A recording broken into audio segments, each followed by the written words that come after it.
Hello, Ian. How are you? Hello, I'm good. How are you guys? I'm good. I'm good. Can you hear me? I can hear you fine, yes. That's great. How are you? How are you dealing with everything?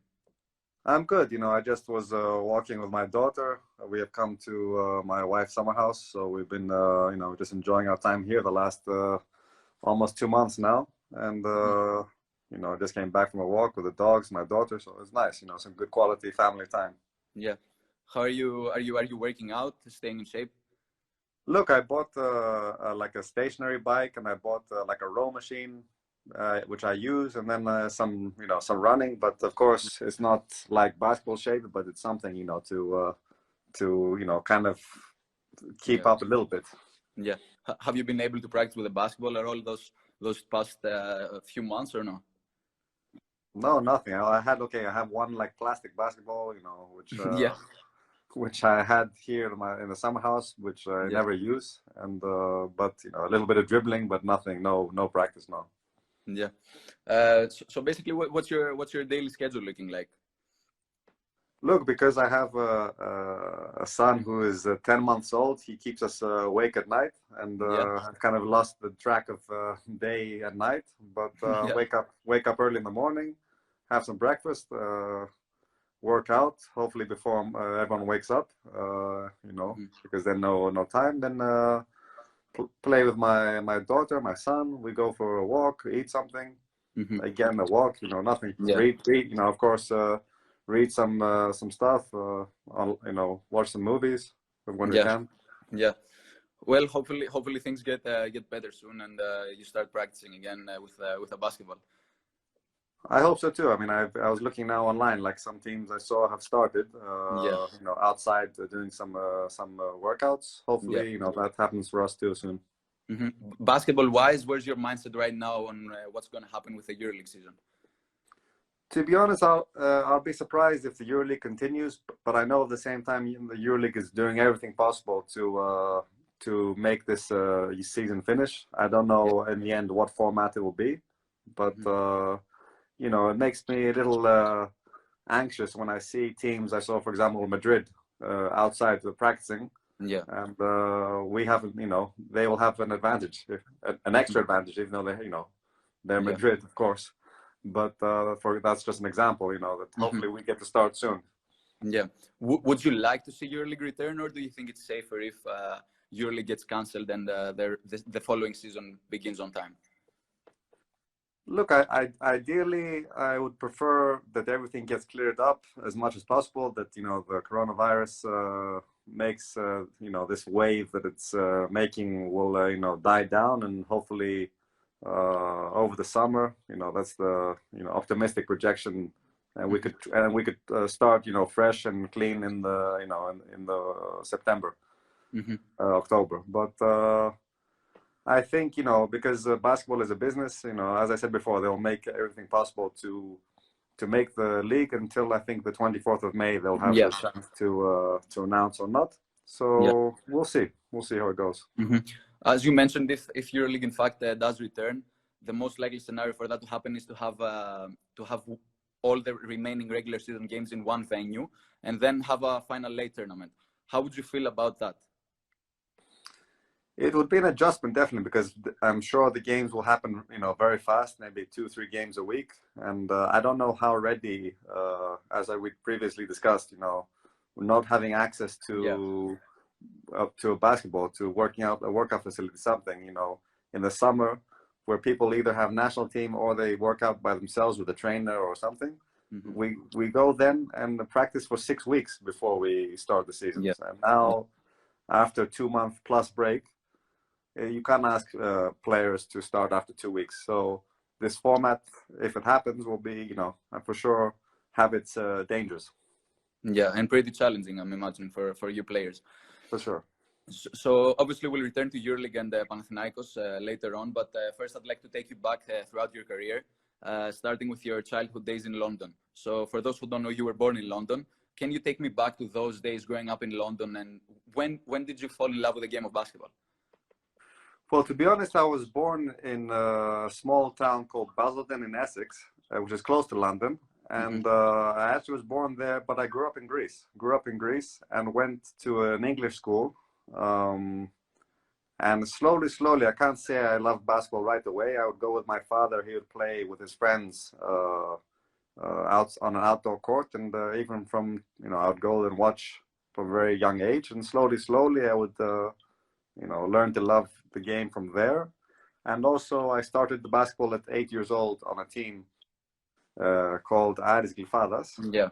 And I stayed there till I was about 15. And Mm-hmm. from about 14, 15 years old, I developed, grew, and saw that I had some skill to play basketball. Yeah. Mm-hmm. So in London, when you were in London in the UK, when did you move in Greece? And because you said that you grew up in Greece. Well, from almost as a baby, but we only went back for 1 year. I think first grade of primary school because of my dad's job. So most of the time I grew up in Greece, but my mom is English. I was born in England, and I went to an English school. So my mother tongue is by default English. Mm-hmm. Yeah, you said obviously that you played your first team was Aris Glyfadas, then you played for Kronos and Lysiakos. Do you remember anything in particular from those years? Can you take me back? And is there a story that you may want to share before you went to the States to pursue your basketball dream? I didn't actually know early. I think I was about 17 when I discovered the possibility of getting a scholarship through basketball to go to the States. So before that, I was just playing for fun. I was, a pretty good student. My mother all the time would complain to me about spending too much time on basketball. I should, they both they wanted me to go to England to go to university. So I had, some pressure from my parents. I went from Aris Glyfadas to Lysiakos, and then we had a good team. For example, Perperoglu was on the same team with me. Yep. Stratos, and some other guys, and we were able to. I think we came second in Greece for our age group, and then from there, started the national team, and then I went to college, university. Yeah, you said that. At 17, it was in fact when you considered playing basketball in the States and had that possibility of getting the scholarship that you wanted in order to go. How did you finally make that decision to go, in fact, to St. Louis University and pursue your basketball dream? Well, it was actually a pretty unpopular choice at the time because in Greece, the talented players were able to have, lots of opportunities to play, to make some good money. And so when I made the decision to go to the States, it was kind of, looked kind of strangely upon. Then it became more and more people started to go. But I think because I grew up in an environment where, the studies were important, that my parents and I, made the mutual decision it was the best way to combine basketball combine both. Combine both together. And that's how I went there and stayed there for 4 years before coming back. Yeah. What do you remember from the day you first arrived in the campus of St. Louis University? How did you feel? I felt a little bit intimidated because I was only just 18 years old, in a country which very far away from home, far away from my parents, my friends. A lot of my friends from school went to England to study, so I lost a lot of my friends from there. It was basically starting totally fresh and totally new. And to be honest, after my first year, I didn't really enjoy it that much. I was thinking maybe to come back, maybe not. But I'm glad that I stayed all 4 years in the end because I enjoyed myself on and off the floor and was able to get a degree too. And as you mentioned, the first year wasn't ideal, but then you played well and had a great run in basketball. How did you improve as a player, do you think, in your time in the States playing Division I basketball? Well, I think the hardest practices I've ever done in my career, if you want to include the college, was in university because they really because also we were young, 18 to 22 years old, very tough practices. So in those days, my body turned from a boy into a man, from also, natural maturing as a person, but as getting older. But the thing that I liked there was because I played, especially the last, I guess, around 2.5 years while I was there. I was able to have, to learn things on the court, which I maybe would not have learned in Europe because the level was so high still in Greece, where maybe I wouldn't have had the opportunity to play so many minutes in the league here. Mm-hmm. Because obviously you mentioned that you got a degree. How challenging was it to combine playing at a high level Division I basketball in the States and at the same time practicing your studies? It's generally looked upon that, It can't be done. That's what no. Yeah. This too, but also, over there you're considered a student athlete. That's what they call you. Yeah. So to combine the both is difficult. Maybe in some schools you get some help with your classes. Some teachers will help you, etc. Unfortunately or fortunately, in my school that does not happen. Yeah. So I had to be, it was a long day. I look back and think, how did I wake up in the morning, early in the morning, practice, go to school for 4 or 5 hours, eat, then go practice again, and then go home and complete various assignments, get ready for tests, etc. It was a long day, but of course there was time for fun too. It wasn't only working. Yeah. Off the court, how did your life change when you were in the States? Well, the college life, I'm sure everyone has seen some movies. It's when you're a college athlete, whether basketball, football, or some other sports, you have a very good time in the university for sure. People look after you. Everyone is around the same age. It's a fun time. To be honest, a lot of my teammates that I was good friends with when I graduated, they had one more year and I kind of wished I had one more year too, to enjoy life. So as you mentioned, after you graduated, you in fact returned to Greece. You signed a deal with your first professional contract with Olympiakos. First of all, how did Olympiakos come in the mix, and did you consider playing somewhere else in Europe? No, I mean, I was back at home, and it kind of came out of nowhere.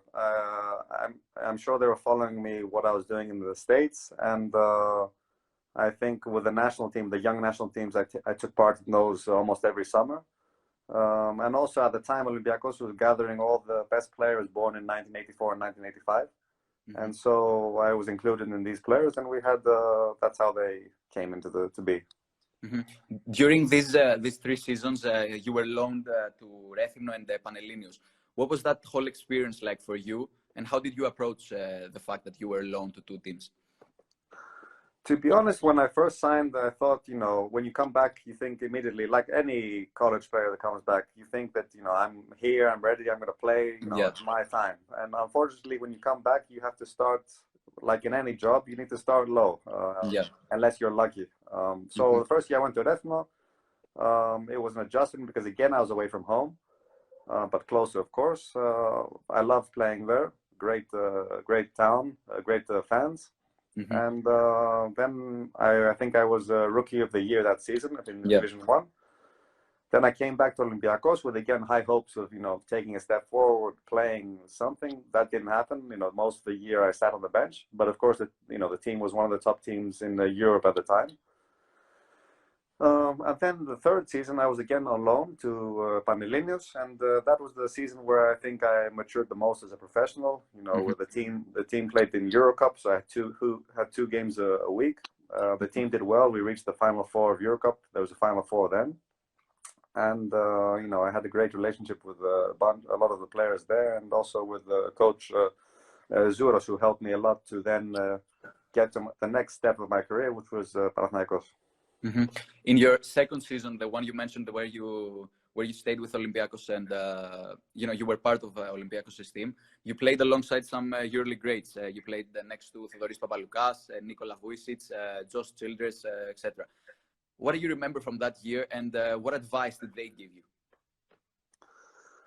Look, these guys were obviously accomplished veterans, and watching them every day was a lesson for me. I remember Vuicic. I still whenever I see him, because now he's the GM in Maccabi. Whenever we go to Maccabi or we see him in Athens, we have a good relationship.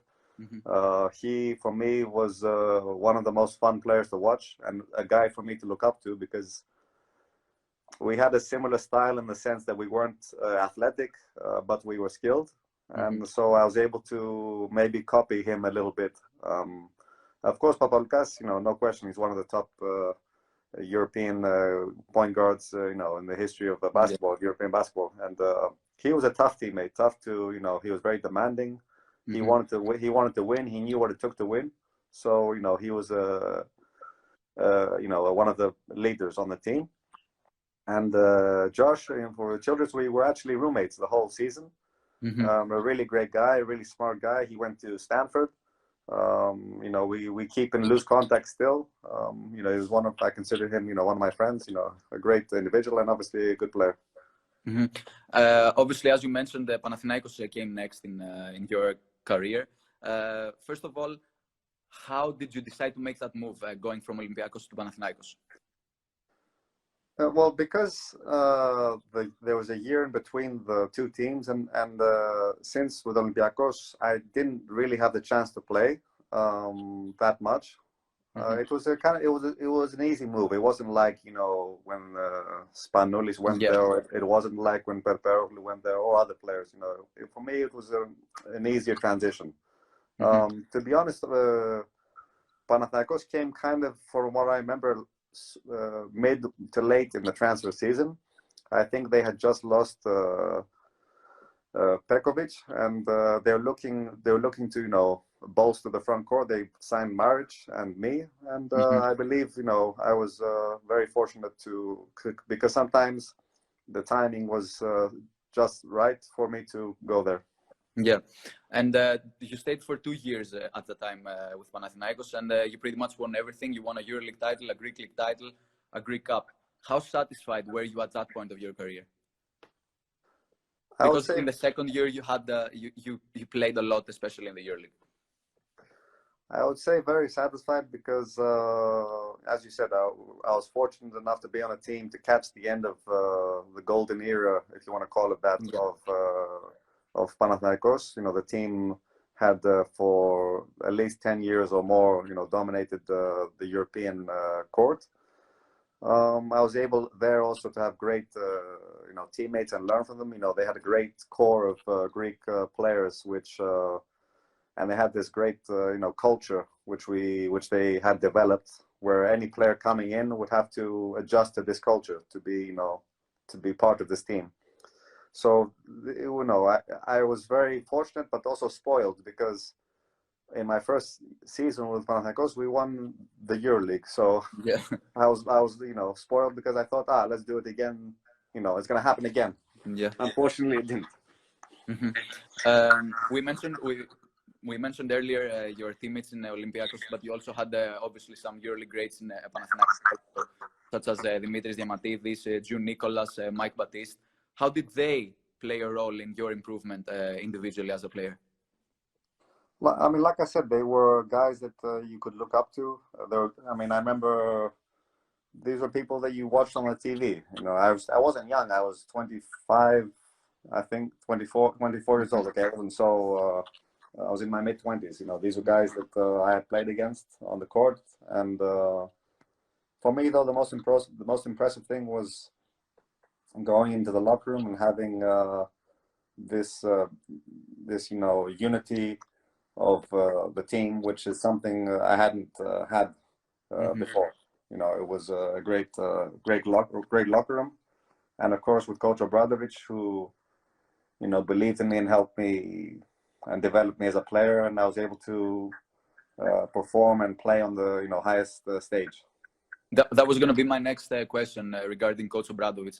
How did he help you improve, and what was your relationship with him like? He was a very demanding coach, with me, but like everyone, but especially the newer players that came in. Again, he knew what it took to win. I remember the times where I didn't want to even go to practice, because he would absolutely, kill me, or I mean, it would be like a rotation. One week it would be me, then the next week maybe Kaimakoglu, then the next week someone else. So it was very tough, and but he motivated you in the best way, and of course. When you're around winners and proven winners, you do what they say because you want to win too, and because if you don't do your job, you're on a big team, they will find someone else who will do it. So you have to do everything. Yeah. Do you have any Coach Obradovic stories from practices that you may want to share? I remember one practice we had. I think we had a bad loss. We actually lost, I think, to Vouyoukas at home. And the next day, he, for punishment, he would make us run sprints, maybe for a wrong pass or, something. We made a mistake, he'd make us run sprints.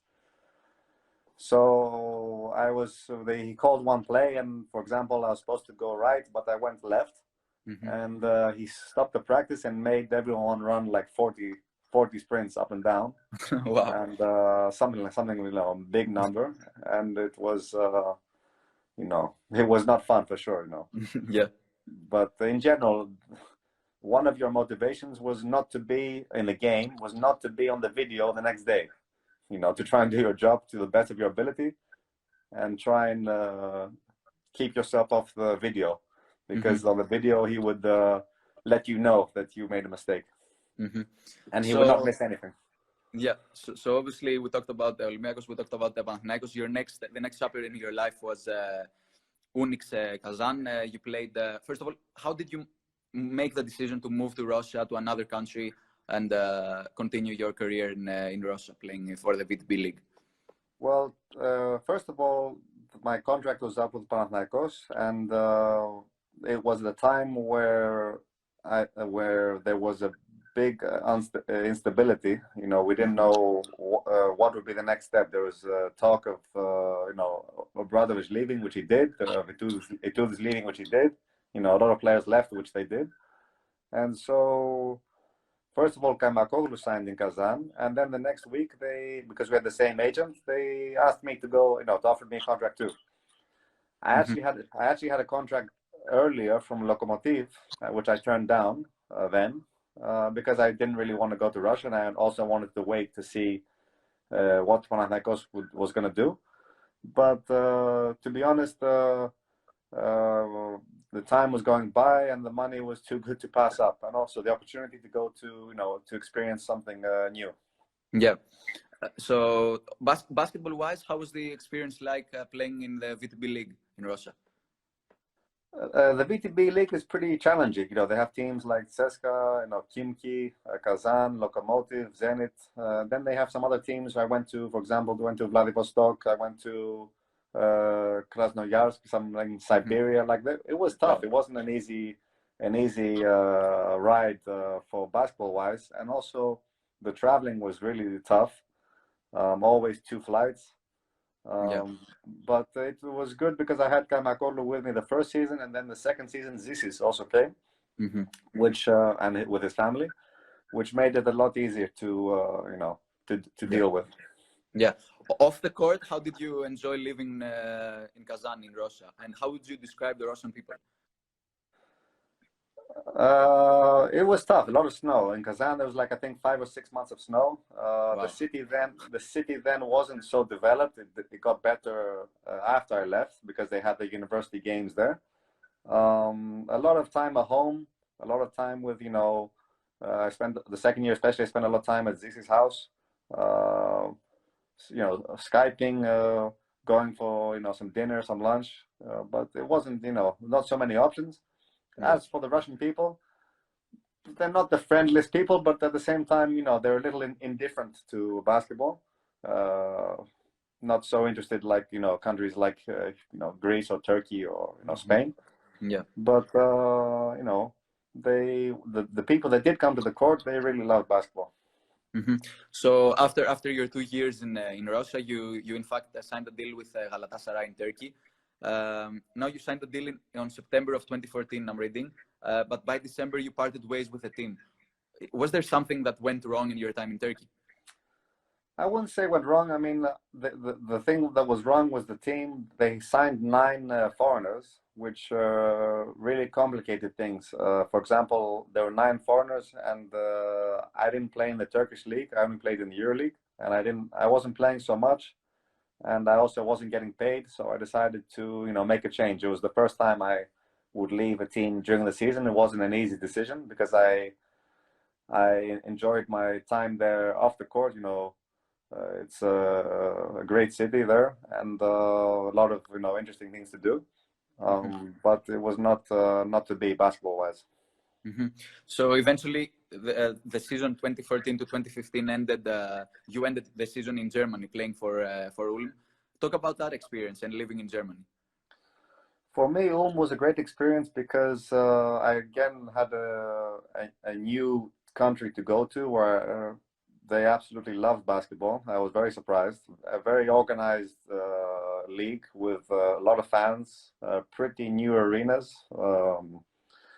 Ulm was kind of unknown to me at the time, but when I went there, they would have 7,000 fans, sold out every game. It didn't matter whether we played against Bayern Munich or Bamberg or the last teams in the league.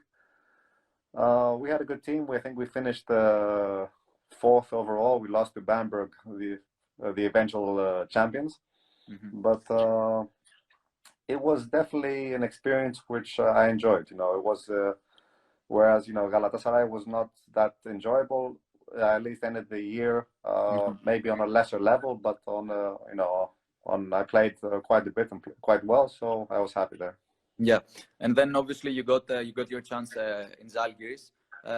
Can you describe living in Kaunas, in a city where lives and breathes basketball, and playing for a historic organization such as Zalgiris?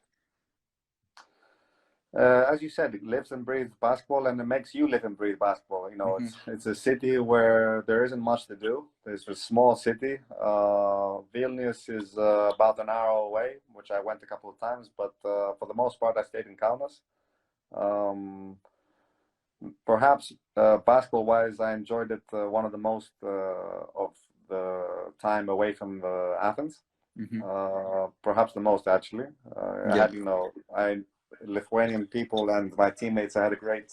It kind of reminded me of Panathinaikos, how they used to be. With they had Yankunas, Yaftokas, they had the Seibutis, they had Potius, they had a bunch of good domestic players.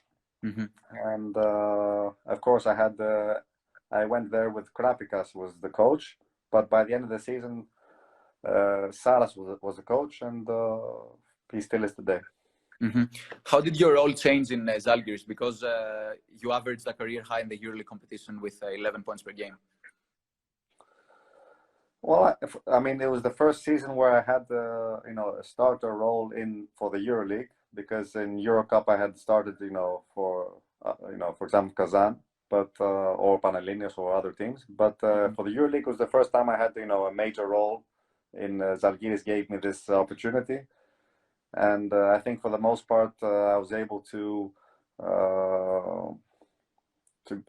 play, to the best of my ability. And of course, Saras helped me, and obviously he's doing a magnificent job there, showing his quality as not only as he was as a player, but also as a coach now.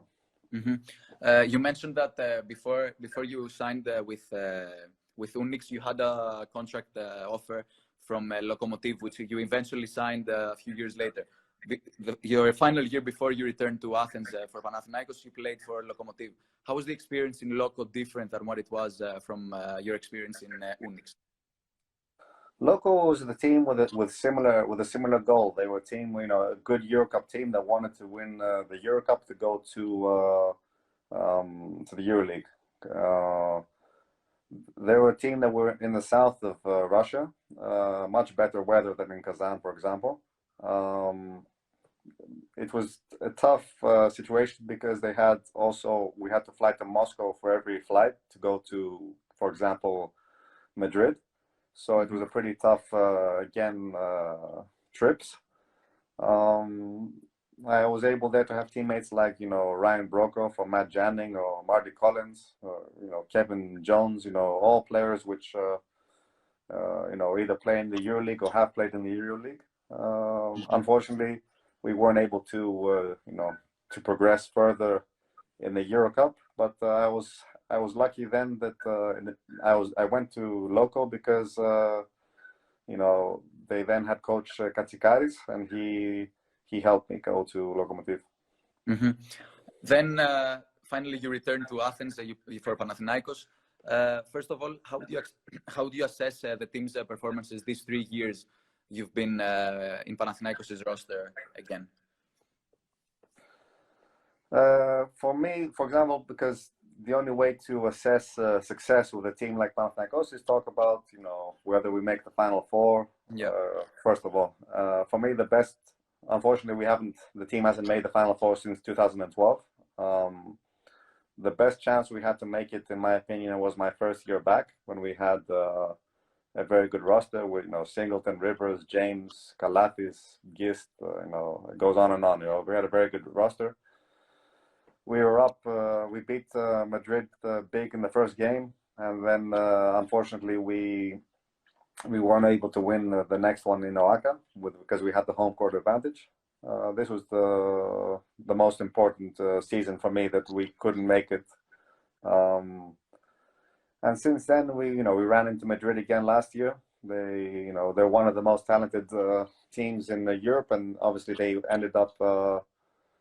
Actually, the year before they ended up winning, I think. But they're one of the most talented teams in Europe for years now. The same core group of guys, which is something, unfortunately, which we haven't been able to do as a team here. And then this year, the team was doing better, and then unfortunately, though, the last couple of months we weren't performing to the level which we were supposed to. And then, of course, the league, finished or was suspended. Yeah. So obviously everyone is currently waiting on what will happen with the EuroLeague season. But there have been rumors about the Panathinaikos and the team's future. What do you make of all these rumors that have been going around in Greek media these past few days, weeks? It's just rumors, as you said. We can't think anything much about it. We of course I of course read about it, try to keep myself up to date. But right now, no one really knows what will happen.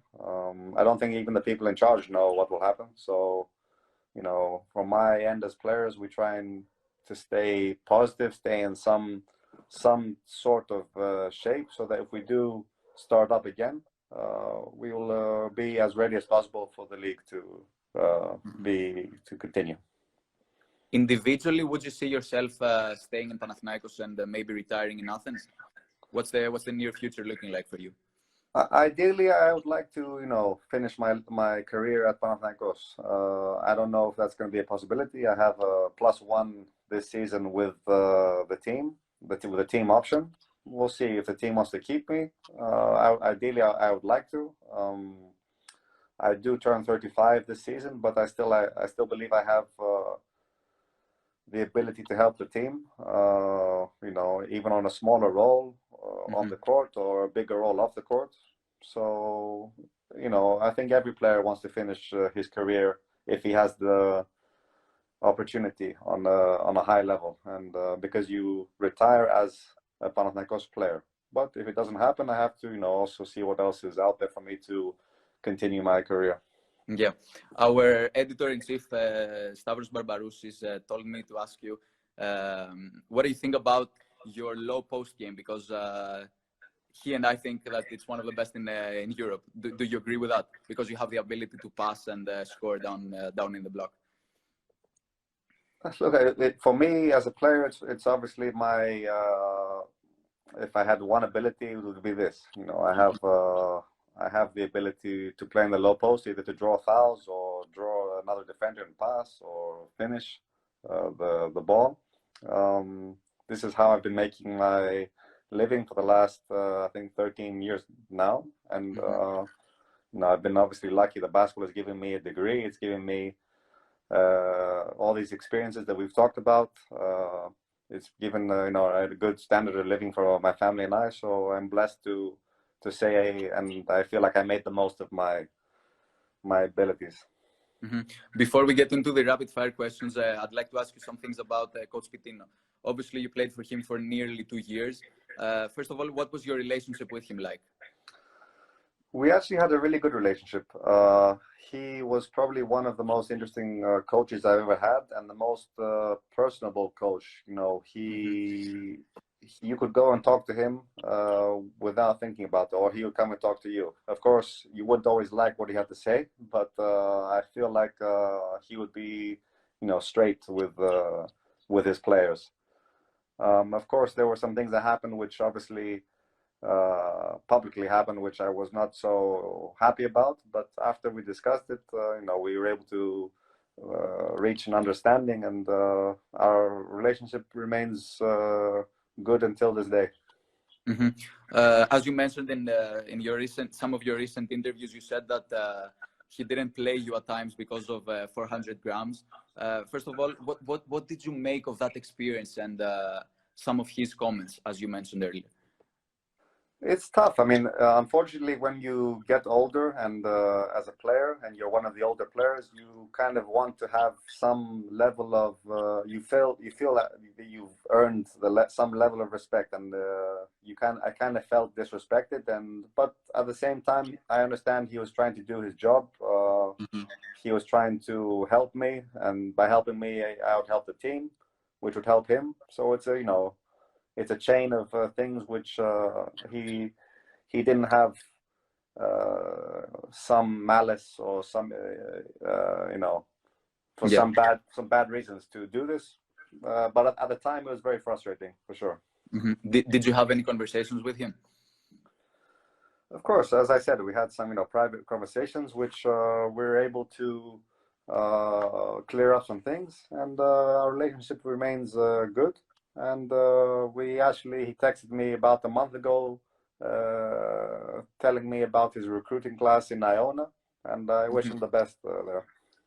Mm-hmm. So let's get into the rapid fire questions, because we've gone into overtime. Okay.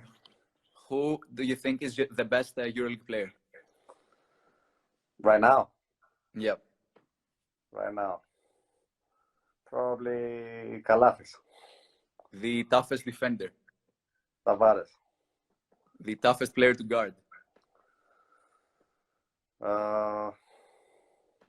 Stuff. Shengelia. The toughest arena to play at? Well, I would say our arena, but if I had to go somewhere else, I'd say Red Star. Red Star. Your favorite European city to visit? Barcelona. Your favorite EuroLeague player to watch? James. Mike James. Mike James. EuroLeague's best starting five? Okay. I have to think now. I would say Kalafis at the 1. At the 2, I would put I'll put James. 3, Papapetro. And 4, Shengelia. And five, I would say Tavares. I mean, that's what, probably. Mm-hmm. Our other editor-in-chief, Nikos Varlas, said, who is the best post-game big guy of all time? Look, Vouyoukas is one of the guys. I also liked, we talk about who played in Europe only. Yeah. Okay, because otherwise I'd say Tim Duncan. You know, it's an easy one for me. Yeah. And who else do I like? Tomasevic also had a good post game. All these Raja, Rebraca. Yeah. Who is currently the most clutch EuroLeague player? Most clutch. I would say you. The best trash talker you've played against, if there are any? I wouldn't say. I haven't really had that experience. You know, no one stands out. One EuroLeague player you'd love to see in the NBA? Mitoglu. This is a what if scenario? Would an elite EuroLeague team make the Eastern Conference playoffs? I don't know. I'll only say because of the size of every position that that the NBA, like a bad Eastern Conference team, has. They have so much athleticism and size, but of course the basketball is unwatchable Yeah. compared to Europe. So yeah, maybe. So you would think they are in the running for that 8th seed? Yeah, maybe. Yeah. Mm-hmm. Thumbs up or thumbs down on EuroLeague having an All-Star game? Thumbs up. Thumbs up or thumbs down on getting rid of the Final Four format, EuroLeague's current Final Four format, and following NBA's playoff format, like having a best of 5, let's say, finals? I think thumbs up. It would be more interesting. Mm-hmm. Who was your favorite player growing up? Duncan. And then LeBron or MJ? I have to go with MJ. Mm-hmm. What do you think of The Last Dance so far? I haven't seen the latest 2 episodes, but this has been Last Dance has been captivating the whole basketball world. It was obviously a great move by them to make it, first of all, but also to release it when everyone is in quarantine. Mm-hmm. It's great to have an inside view of one of your childhood idols, heroes. Yeah, and then finally one last one.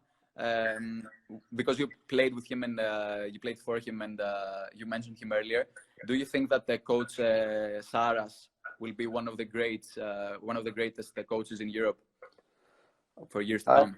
Yeah, I think he has the age, the ability, the drive, the passion. The fact that he was a mastermind as a player, all these things, all this total package. Of course, he has to be lucky too, to go. If he wants to go to leave Zalgiris at some point and go somewhere else, he needs to go into a good situation, which will help him. But he has the total package to be, the next Obradovic. Would you like to see him in the NBA, coach in the NBA, or no? I would. Why not? But I don't know if he would like to. From the sense of the basketball, I don't think he would enjoy so much coaching this style of play. But obviously the NBA is the NBA. Who turns the down. Mm-hmm. Well, that was it. Thank you so much for being on. We truly appreciate it. Yeah, thank you. You're welcome. Thank you for having me. Yeah.